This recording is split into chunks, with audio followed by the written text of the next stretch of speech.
इंकलाब इंकलाब इंकलाब हिंदुस्तान हिंदुस्तान सारे जहां से अच्छा सारे जहां से अच्छा हम बुलबुले हैं इसकी हम बुलबुले हैं इसकी इंकलाब इंकलाब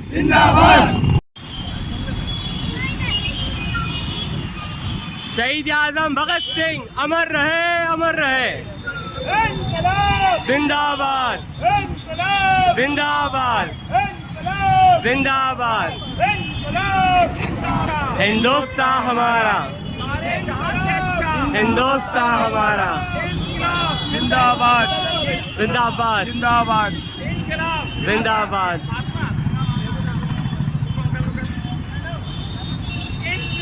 जिंदाबाद जिंदाबाद जिंदाबाद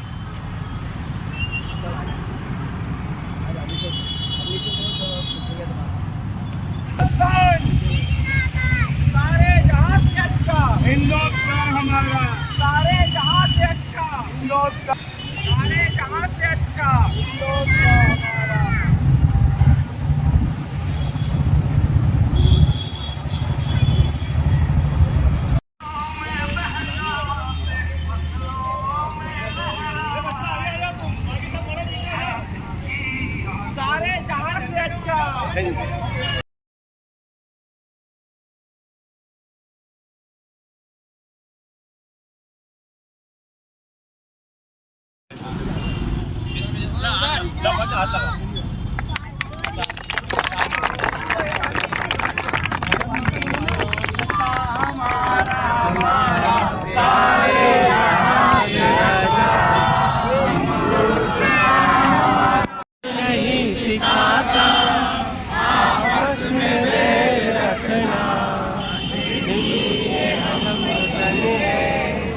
हिंदुस्तान हमारा सारे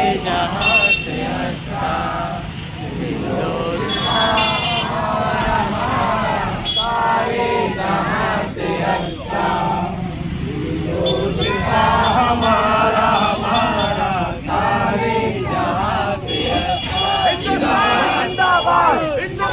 जिंदाबाद जिंदाबाद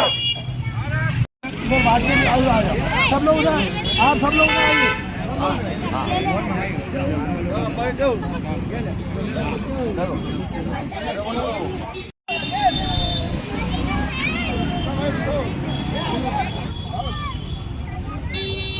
बेटा आगे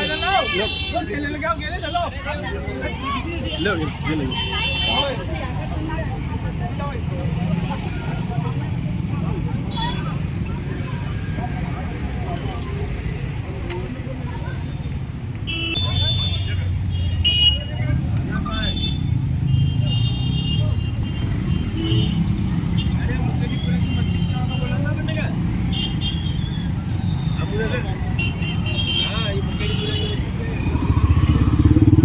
हाशिम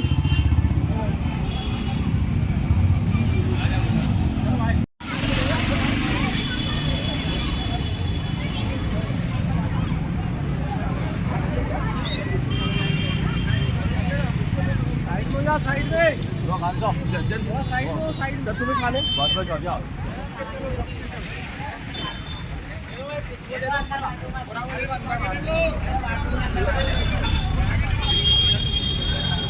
अंदर बाथरूम डालो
बहुत बहुत धन्यवाद शरीफ साहब। इसके बाद अगली माला जो है हमारे बीच इमरान भाई है, और इमरान भाई से भी मैं गुजारिश करूंगा कि आप भी भारत का जो संविधान है इसके ऊपर आप माल्यार्पण करके बाबा साहब को, हमारे युवा कार्यकर्ता इमरान भाई लगे रहते हैं।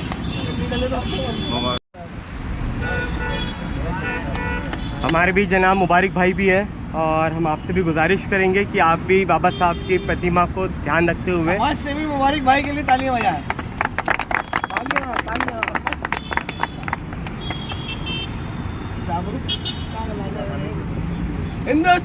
साथियों, आज हम लोग यहाँ पर जो 15 अगस्त मना रहे हैं, और 15 अगस्त के मौके पर डॉक्टर बाबा साहब भीमराव अंबेडकर की प्रतिमा पर हम लोग यहाँ पर सीतापुर में मौजूद हैं, और उनकी विशाल प्रतिमा को हम लोगों ने माल्यार्पण किया है। और जैसा कि हम सभी जानते हैं कि देश की आज़ादी के 75 साल बीत चुके हैं। पिछले 1 साल से हम लोग अमृत महोत्सव मना रहे थे, लेकिन उसके बावजूद हम देखते हैं कि आज भी बाबा साहब अम्बेडकर का जो सपना था, जो समानता के आधार पर एक समाज बनाना, हम मानते हैं कि आज भी समानता 200 दूर रह गई है। तो आज तमाम Ashfaq school education society Mansoor समाज के पदाधिकारीगण यहाँ पर आए थे और हमने माल्यार्पण किया है। हम यहाँ पे संकल्प लेते हैं बाबा साहब की प्रतिमा के ऊपर कि जो उनका सपना था, एक समता मूलक समाज, उन्होंने संदेश दिया था, शिक्षित बनो, संगठित रहो और संघर्ष करो। तो इनके शिक्षित बनने, संगठित रहने और संघर्ष करने की जो मांग थी, उसके ऊपर आज हम लोग यहाँ पर संकल्प ले रहे हैं। और निश्चित रूप से समता मूलक समाज बनाने के लिए, शोषण मुक्त, जुल्म से मुक्त समाज बनाने की हम लोग एक भरसक प्रयास करेंगे। हिंदुस्तान जिंदाबाद, हिंदुस्तान जिंदाबाद, हिंदुस्तान जिंदाबाद, सारे जहां से अच्छा हिंदुस्तान हमारा, सारे जहां से अच्छा हिंदुस्तान हमारा, सारे जहां से अच्छा हिंदुस्तान हमारा, हिंदुस्तान जिंदाबाद, हिंदुस्तान जिंदाबाद। बाबा साहब अमर रहे, अमर रहे, अमर रहे, बाबा साहब अमर रहे, अमर रहे, अमर रहे। इंकलाब जिंदाबाद, जिंदाबाद, जिंदाबाद, इंकलाब जिंदाबाद।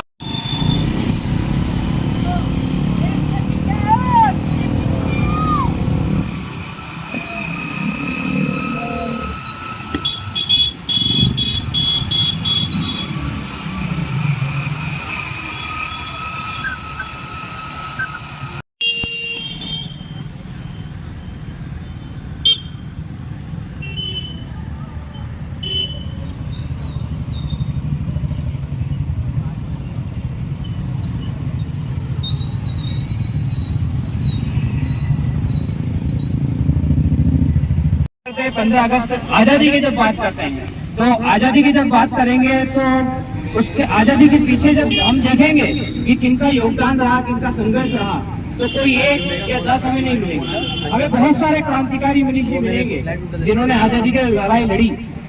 उन्हीं में से हम देख रहे हैं शहीद शहादत खां, ये भी एक क्रांतिकारी रहे हैं, और कई सारे क्रांतिकारी रहे हैं।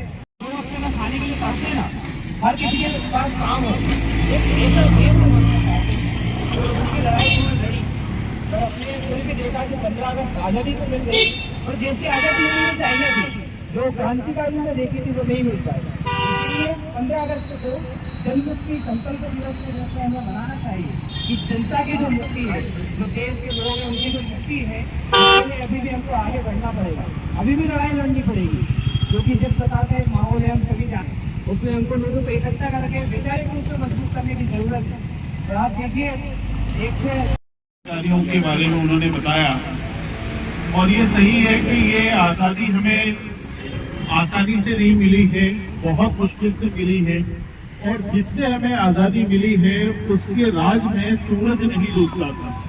कहने का मतलब ये था कि उनका इंग्लैंड से लेकर जापान तक उनका राज था, और उनके राज में सूरज नहीं डूबता था। इतनी बड़ी ताकत के सामने एक आवाज बुलंद करना बेहद मुश्किल होता था। उस जमाने में 1857, बल्कि उसके पहले से इस तरीके के छोटे और बड़े मुहिम चलते रहे, जहां पर अंग्रेजों के खिलाफ बगावत हुई, अंग्रेजों के खिलाफ क्रांतियां हुई, और आखिर में आज ही के दिन 15 अगस्त 1947 को हमारा मुल्क आजाद हुआ।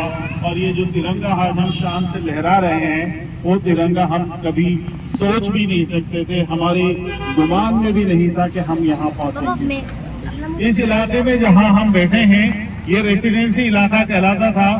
तफसील में इस क्रांति के बारे में और जिसके साए में हम बैठे हैं यहाँ पर, शहीद सादत खां के साए में, जिन्होंने अपनी कुर्बानी दी, जिनके साथियों ने यहाँ इंदौर में जंग लड़ी और अंग्रेजों को यहाँ से भगाया, उनके बारे में तफसील से मेरे छोटे भाई और शहीद सादत खां की 5वीं पीढ़ी खालिद खान खंजी, उनके बारे में ये तमाम चीजें बताएंगे।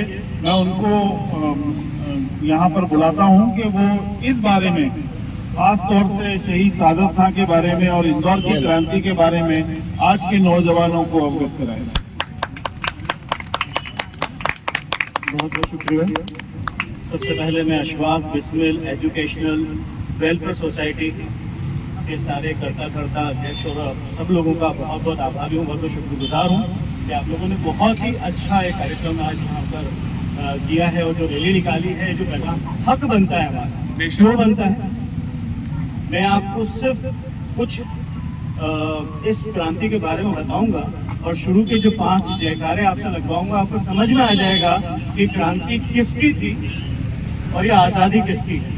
ले बैठो सीधा खाना। तो मैं 2 मिनट का एक वक्त लूंगा, मैं कुछ नाम लूंगा और आप कहेंगे अमर रहे। शहीद सादत खां अमर रहे, भागीरथ सिलावट अमर रहे, अमीर खां अमर रहे, हीरा सिंह जमादार अमर रहे, काशिया महार अमर रहे, राजीबा भोसले अमर रहे, अब्दुल रहमान अमर रहे, अब्दुल समद खां अमर रहे। और मुझे लगता है कि सिर्फ इस जयकारी में आपको समझ में आ गया होगा कि इस 1857 की क्रांति में कौन आगे था बेशक, और ये किसकी क्रांति थी। मुझे लगता है हमारे और आपके असबाब, बेशक, हमारे दादा परदादा थे जिनको जरूरत थी उस वक्त आजादी की, बेशक, और आज भी है। हमने इस मुल्क को बनाया है, इसके पिलर को गिरने नहीं देंगे। बेशक। 1857 की क्रांति की गाथा सुनाने से पहले मैं थोड़ा सा आपको बता दूं कि हम आज जिस जगह पर बैठे हैं, ये ना सड़कें होती थी, ये सामने जो हम आज मध्य प्रदेश लोक सेवा आयोग का जो कार्यालय देख रहे हैं, ये स्लॉटर हाउस होता था अंग्रेजों का, ये स्लॉटर हाउस था। ये सड़कें नहीं थी यहाँ पर, बल्कि इस इलाके में कोई नहीं आ सकता था। हमारे महाराज तुकोजीराव होलकर को भी यहाँ आना होता था, तो महाराज से पहले यहाँ से कर्नल से पहले परमिशन लेना पड़ती थी एजीजी से कि मैं आना चाहता हूँ उससे मुलाकात के लिए। तो इससे आपको समझ में आ गया होगा कि उस वक्त के हालात कैसे रहे होंगे। आज हम स्टेडियम की तरफ से अगर आप आए होंगे, या स्टेडियम से भी देखा होगा सबने, ये स्टेडियम नहीं था, ये अंग्रेजों की परेड ग्राउंड थी और सामने की तरफ अंग्रेजों की छावनी थी, जिसे आज हम छावनी कहते हैं। ये अंग्रेजों की छावनी हुआ करती थी उस वक्त। और उससे बड़ी चीज क्या थी, इस पूरे अंग्रेजी हुकूमत में रेसिडेंसी का जो इलाका था, इसमें 3 तरफ तोपें लगी थी और वो तोपें थी पूरी इंदौर के शहर के तरफ, यानी कि उन्हें पता था कि कभी भी क्रांति हो सकती है। अब मैं शहीद सादत खां के बारे में आपको बताऊं, ये होलकर के सेना में रिसालदार थे और साथ में कस्टम ऑफिसर भी थे। इनके जो चचा थे हफीज खां साहब, वो बख्शी थे, यानी कि पूरी होलकर सेना के कमांडर इन चीफ। हुआ ये कि हिंदुस्तान की आजादी की मुहिम 2 तरह से शुरू हुई। एक हम सब जानते हैं जो मंगल पांडे की तरह शुरू हुई थी, जिसको विद्रोह कहा जाता है। जो अंग्रेज हुकूमत में जो सिपाही थे उन्होंने विद्रोह किया था, वो सबके मुख्तलिफ अलग रीजन, जिसको सिपाही मूवमेंट भी कहा जाता है। और एक थी क्रांति, जो इंदौर में मध्य भारत से शुरू, इंदौर से शुरू हुई, मध्य भारत में फैली, ये क्रांति कहलाती। और इस क्रांति की शुरुआत हुई है, उसके पहले की बहुत सारी चीजें तफसील से हैं, लेकिन मैं इतना वक्त भी नहीं ले पाऊंगा क्योंकि बहुत लंबा वक्त है। बहुत जल्द मैं आपको इनवाइट करूंगा, सबको अक्टूबर में कार्यक्रम हो रहा है, उसके अंदर मैं वहाँ आपको शायद तफसील सी चीजें बताऊंगा। लेकिन एक शॉर्ट और उसमें बता देता हूँ कि शहीद सादत खां वे, जो यहाँ आप आगे जाओगे तो स्टेडियम के सामने एक पेड़ लगा हुआ है, बरगद का पेड़, उस वहाँ जहाँ सादत खां का स्मारक बना है, उस जगह पर जब कर्नल डुरान यहाँ पर था और कर्नल डुरान को ये खतरा था कि उस रेसिडेंसी पे कभी भी अटैक हो सकता है, क्योंकि उससे पहले बंगाल के बहरामपुर, बैरकपुर, वहां से चलते हुए मेरठ तक ये आग चिंगारी पहुंच चुकी थी और बहुत ही नजदीक 23 मार्च था जब नीमच के अंदर क्रांति हो गई थी। तो अंग्रेज बहुत डरे हुए थे। अंग्रेजों ने अपनी हिफाजत के लिए होलकर से कुछ सेना मांगी, कुछ भोपाल से सेना मांगी। 21 की बटालियन भोपाल से आई, जिसके कर्नल थे कर्नल डाइवर्स, और यहाँ पर पूरी मुस्तैदी कर दी गई कि इस इलाके में कोई नहीं आए। लेकिन उसी का फायदा क्रांतिकारियों ने उठाया। शहीद सादत खां और उनके कुछ साथियों ने अपनी ड्यूटी रेसिडेंसी के अंदर लगाई, अपनी तोप फतेह मंसूर जो आज म्यूजियम में रखी उसे यहाँ लगाया, और पूरी प्लानिंग कर ली कि हम 1 जुलाई को सुबह अटैक करेंगे। इसमें उनके कुछ साथी थे, हीरा सिंह जमादार, वंश गोपाल, भागीरथ सिलावट, शहीद सादत खां और अमीर खां, महमूद खां, जो तोपची हुआ करते थे। इन्होंने उस पेड़ के नीचे अपनी ड्यूटी लगाई, और रात के टाइम जब होलकर सेना से बारूद मांगा गया था हिफाजत के लिए, उसमें इन लोगों की ड्यूटी उसमें भी थी, तो इन लोगों ने काफी बारूद अपने पास रखा, और अल्लाह ताला ने ऐसी मदद भी करी उस वक्त के 30 जून की रात को इस कदर बारिश हुई है कि ये जो खान नदी है इस पर काफी बारूद बहा, और खबर भी लिखा गई कि काफी बारूद जो बह चुका है, और काफी कुछ इन्होंने स्टॉक कर लिया। सुबह 8:20 पर सादत खां अपने घोड़े पर सवार होते हैं, लाल कलर का उनका घोड़ा था, तो कर्नल डुरान, हम जैसलमेर रेसिडेंसी के बैक साइड बैठे हैं, ये जो इलाका है ये बैकयार्ड कहलाता है, फ्रंट इसका आगे की तरफ आता है। उन्होंने अपना घोड़ा उठाया, कर्नल डुरान के पास पहुंचे। कर्नल डुरान उस वक्त नाश्ता कर रहा था अपने टेबल पे पीछे की तरफ, और कुछ जो इलाके उसके अंडर में आ चुके थे, वो सुबह का वक्त था, जो नाश्ता करते वक्त वो उनसे पत्राचार किया करता था, उनसे एड्रेसिंग किया करता था, कहाँ से क्या होगा, क्योंकि ये इंदौर बहुत पोटेंशियल था। उस जमाने में करोड़ों की अफीम की खेती हुआ करती थी, नीमच मनासा सब जगह पर आती थी, और ये सारा टोल इकट्ठा करके यहाँ से कलकत्ता, मद्रास और इंग्लैंड, वहाँ से इंग्लैंड जाता था। क्योंकि आपको पता है कि कहा जाता है कि हिंदुस्तान के बारे में कि यहाँ तो उस वक्त 33% पूरे दुनिया की जो इनकम थी वो हिंदुस्तान में थी, अर्थव्यवस्था पूरी यहाँ पे थी। तो यहाँ से उठा के एक स्पंज की तरह निचोड़ कर अंदर थेम्स नदी के अंदर उसे वहाँ डाला गया। ये एक कहावत के तौर पर यूज किया जाता है। इसका मतलब ये है कि हिंदुस्तान को तो बिल्कुल नंगा भूखा कर गए थे अंग्रेज। तो सादत खां वो पहुंचे, कर्नल डुरान से उन्होंने कहा कि जो बदतमीजी आप मेरे महाराष्ट्र के साथ यहाँ करते हो, जो हिंदुस्तानी है उनके साथ आप कर रहे हो, ये बर्दाश्त नहीं की जाएगी, ये मुल्क तुम्हारा नहीं है, छोड़ के चले जाओ। कर्नल डुरान को पता नहीं था कि इस तरह से कोई आके अधिकारी मुझसे ऐसे कह देगा। उसने गन उठाई और सीधे शॉट मार दिया सादत खां को, जो उनके कान के पास से शूट आउट हुआ और निकल गया। इसकी आवाज सुनकर कर्नल डाइवर्स अपने घोड़े पर पहुंचा। इतने में सादत खां बाहर आ चुके थे। उन्होंने अपने घोड़ा संभाला और घोड़े पर सवार हुए, और जैसे घोड़े पर सवार हुए तो कर्नल डाइवर्स ने उनके घोड़े को एक लात मारी। सादत खां नीचे गिरे और वापस से अपने आप को संभाला, लेकिन कर्नल डाइवर्स की जो तलवार थी उससे उनका कान कट गया। सादत खां ने अपने आप को संभाला, वहां से घोड़ा दौड़ाया और वहीं से आवाज लगाई, महमूद खां घोड़ा दागो। और क्रांति की शुरुआत हुई। और कहा, जो लोग वहां मौजूद थे, जो हिंदुस्तानी सिपाही थे, हालांकि अंग्रेजों के साथ थे, उन्होंने कहा कि मारो छोटा साहिब लोगों को, ये महाराज साहिब का हुक्म है। इससे काफी लोग एक्यूमुलेट हुए, साथ में जमा हुए और शुरू हो गए। कर्नल डाइवर्स ने इतने में हुक्म दिया अंग्रेजी हुकूमत को, इस क्रांतिकारियों पर फायरिंग की जाए, लेकिन सिर्फ 6 बंदूकों के अलावा कोई बंदूक नहीं चली क्रांतिकारियों के खिलाफ।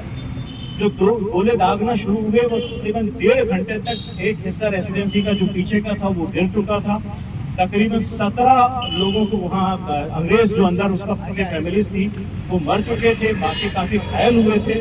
क्रांतिकारियों ने रेसिडेंसी पे कब्जा किया और कर्नल डुरान वहां से निकला अपने कुछ साथियों के साथ, जिसने उसको हिफाजत की थी। और वो जो आज हम पहलवान शाह बाबा कहते हैं, वो जो बरगद का पेड़ है, बड़ा कमरा नुमा पेड़ है, उसके अंदर थोड़ी देर रुका और वहां से उसने फैसला किया कि मुझे क्या करना चाहिए। फिर उसने फैसला किया कि मुझे महू जाना चाहिए, क्योंकि मिलिट्री हेडक्वार्टर ऑफ वॉर था महू, उसको वहां सपोर्ट मिलता। लेकिन खबर मिली कि वहां भी क्रांतिकारियों ने पहले से कब्जा कर लिया है और वहां भी हालात जो है वो काफी बिगड़ चुके हैं। फिर उसने महाशल की तरफ का हिस्सा लिया और जो आज हम ये ओल्ड सीहो रोड जिसको बोलते हैं, जो यही रोड आगे जाके यहाँ से आप आगे जाएंगे राइट में चले जाती है, इसको बोलते हैं ओल्ड सीहो रोड उस जमाने में, जो सेंट राइफल्स स्कूल बना हुआ है। इस रोड को पकड़ के सीहोर की तरफ कर्नल डुरान यहाँ से भागा। इस बीच 3 दिन तक पूरे इंदौर पर क्रांतिकारियों का कब्जा रहा। यहाँ से राजवाड़े पहुंचे और राजवाड़े में महाराज को बोला कि हमें सपोर्ट करो और हमें तुम्हारे साथ दिल्ली चलो। हालांकि महाराष्ट्र को तैयार नहीं हुए उस वक्त, और यहाँ तक कि उनको सपोर्ट भी नहीं मिला। लेकिन 3 दिन बाद जब क्रांतिकारियों ने इंदौर में नारे लगाना शुरू कर दिए कि नवाब सादत खान जिंदाबाद, हमारे नवाब यहाँ से इंदौर के सादत खान। तो फौरन महाराज ने अंदर बुलाया और उनको बख्शी बनाया कोच क्रांतिकारियों का, और 4 जुलाई को यहाँ से क्रांतिकारियों ने कूच किया। लेकिन उससे पहले एक 2 लाख रुपए का खजाना, जिससे कि अर्थव्यवस्था पूरी खत्म हो चुकी थी अंग्रेजों की, और 9 लाख का खजाना लूटा गया। और जिस वक्त यहाँ क्रांति हो रही थी, इनकी जो प्लानिंग थी उसके हिसाब से ही सारी जगहों पर टेलीप्रॉम्प्टर टेलीग्राफिक लाइन्स होती थी जो मैसेज देती थी। इंदौर सेंटर था, किसका सेंटर था? बॉम्बे, कलकत्ता और इधर आपका मद्रास, जहाँ से कि अंग्रेजों को मैसेज दिया जाता था। जब टेलीग्राफिक लाइन ही कट गई तो 1.5 महीने तक अंग्रेजों को पता नहीं चला कि इंदौर से कांटेक्ट क्यों नहीं हो पा रहा। अब इसमें एक और बहुत अच्छी चीज हुई, जो लोग सिपाही नहीं थे, जो किसी तरह के क्रांतिकारी भी नहीं थे, लेकिन उनको भी ये मौका मिला कि इंदौर जो है अब आज़ाद हो चुका है, और आज़ादी की इस फौज में क्रांतिकारियों के साथ वो शामिल हो गए, और बाकायदा उनका इंटरव्यू लिया गया है। के.एल. श्रीवास्तव, ये आप उन्हें की किताब पढ़ेंगे तो उसके अंदर बहुत सारी चीज़ें दी गई हैं कि आप उसमें साफ साफ लिखा है कि इनका क्रांतिकारियों का इंटरव्यू लिया गया, जिस काम के लिए आता था उस हिसाब से इनको रखा गया। और यहाँ से 4 जुलाई को वो सफ़र तय होता है ग्वालियर के लिए। हालांकि रास्ते में बहुत सारी जगहें बहुत तकलीफें आई हैं, जैसे सादत खान का खुद का जो परिवार सहारनपुर में था, उनको वो साथ गया हुआ था, उन्होंने उनको वहाँ छोड़ा।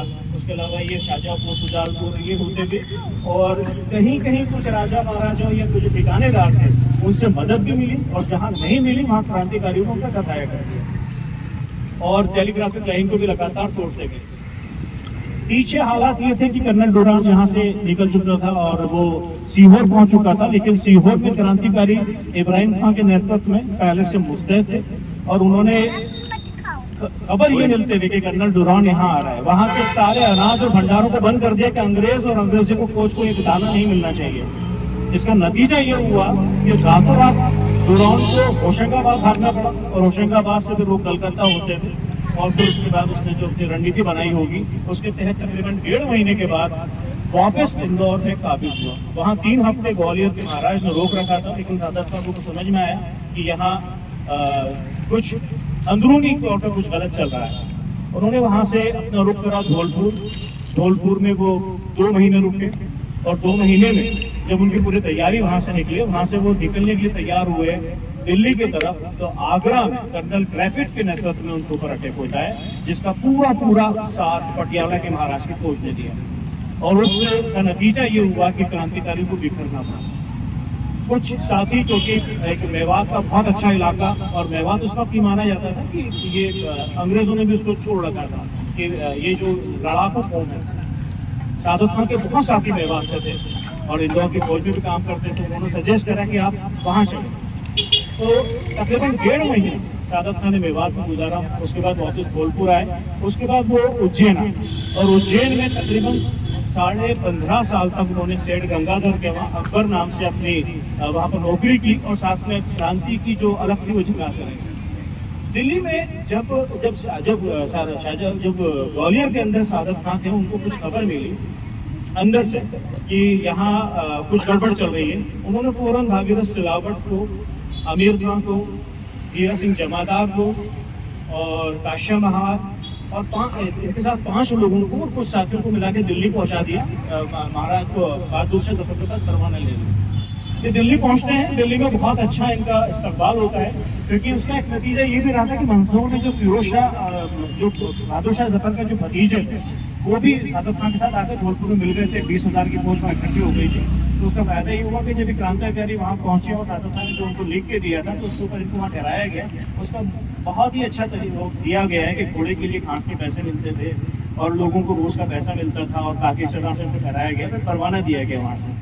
और वो परवाना लेकर जब भागीरथ सिलावट वापस इंदौर की तरफ आ रहे थे, तो देपालपुर में मुखबिर की सूचना पर उन्हें गिरफ्तार किया गया, और गिरफ्तार करते ही वहाँ पर उनको कत्लेआम कर दिया गया है। तो और आप देपालपुर में भी जाओगे, देपालपुर के अंदर भागीरथ सिलावट की आज भी वहाँ पे स्मारक बना हुआ है।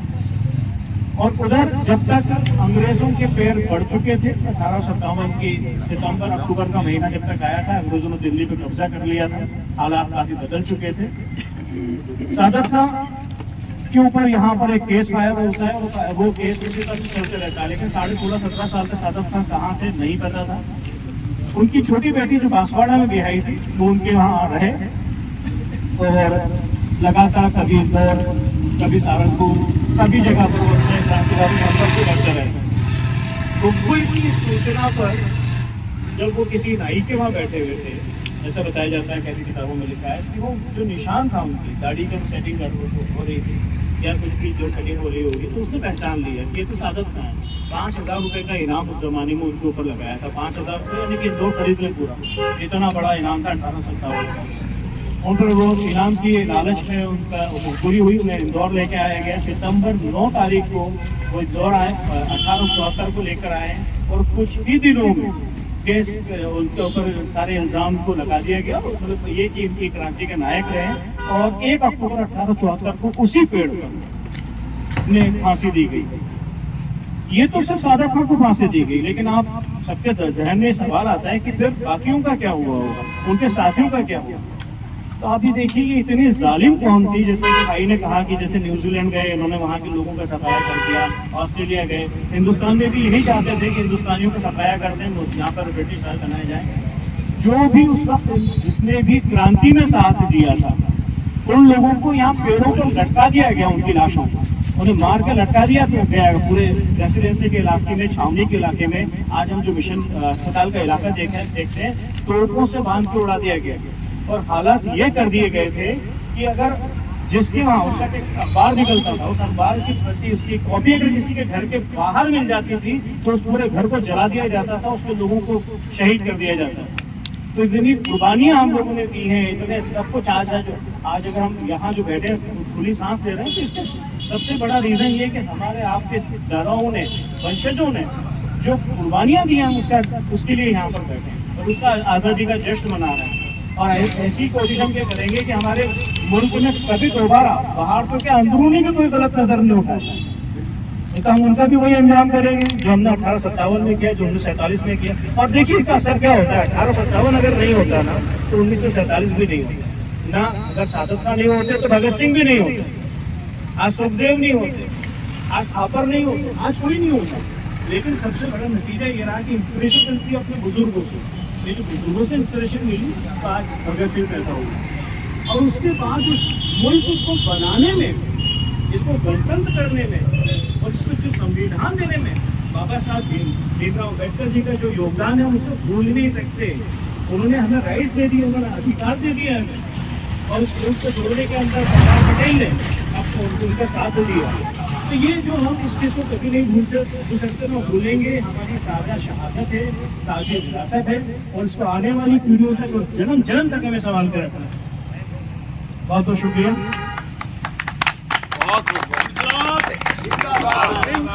जिंदाबाद इनकलाब जिंदाबाद। बहुत बहुत धन्यवाद आदरणीय खालिद साहब, जो शहीद सादत खान की 5वीं पीढ़ी हमारे बीच मौजूद थी। और इस तरीके से आज पूरा उन्होंने जो एक मंजर जो दिखाया, हमारी आंखों के सामने ऐसा लग रहा था कि जैसे हम भी उसी दौर में पहुंच गए थे और उस पूरे सीन के अंदर हम लोग भी कहीं ना कहीं मौजूद हैं। तो ये यकीन आप सभी को जानना चाहिए कि जिस तरीके से आप शहीद सादत खान के वंशज है और हमें पता है, आप अगर हम पीछे जाते जाएंगे तो यकीन हमारी पीढ़ियों के अंदर भी, हमारे पूर्वजों में भी हमारे पुरखे कहीं ना कहीं इस मुल्क की आज़ादी के लिए कुर्बानी देने वालों में शुमार है और ये मिट्टी हमारी है।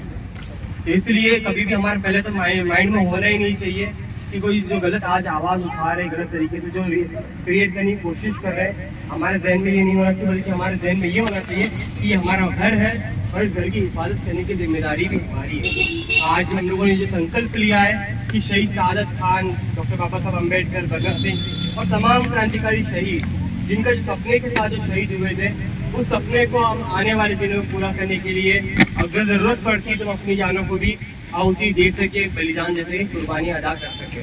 इसी के साथ अपनी बात को खत्म करता हूँ।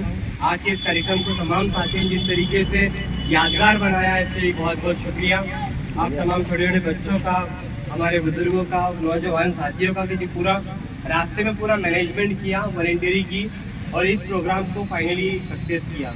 एक बार फिर से बहुत बहुत शुक्रिया। इनकलाब जिंदाबाद। लड़ेंगे, जीतेंगे, लड़ेंगे, जीतेंगे।